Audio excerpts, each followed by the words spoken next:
Hello, in this video I will be replacing the alternator. The car was experiencing a really rough idle and the car will turn off while driving. This is more of on the extreme side when alternators go bad though.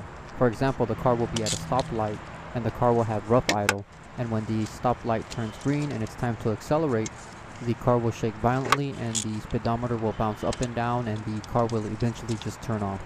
On a less extreme case when alternators go bad is when the car will not start after a drive or the next day and your battery is always discharging. But make sure to check the alternator if it is defective before replacing the alternator. I'm going to start out by removing all of the connectors and wiring connected to the alternator. As you saw, the nut got damaged upon removal, which is not supposed to happen. It should come off smoothly. Maybe that's why the charging system on this car was not working properly, because of bad connection. I'm still going to replace the alternator though.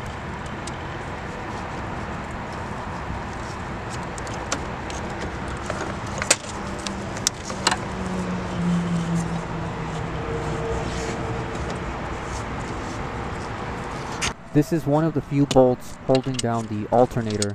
I just loosened this bolt and did not fully remove it yet. I will loosen all of the bolts to remove the belt first. This is one of the few bolts holding down the alternator. I just loosened this bolt and did not fully remove it yet. I will loosen all of the bolts to remove the belt first. And when removing the belt, I did not take out the belt from the engine bay. I just removed the belt from the alternator with enough space to remove the alternator. This will help reinstallation.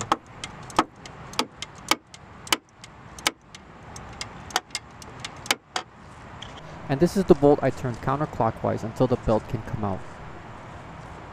When that bolt was loosened enough, the belt should come out easily. The most important bolt that needs to be fully removed is this bolt. The two bolts near the bottom of the alternator can be detached from the alternator and still be left in its place.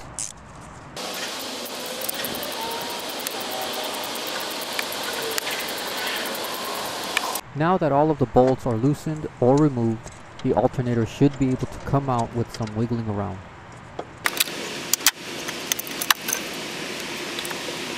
Before replacing the alternator with the new one, I like to compare the old one and the new one right before installation. Now that the new one is ready to be installed, installation is simply the reversal of removal. There may be some extra wiggling around when installing the alternator to align the bolts.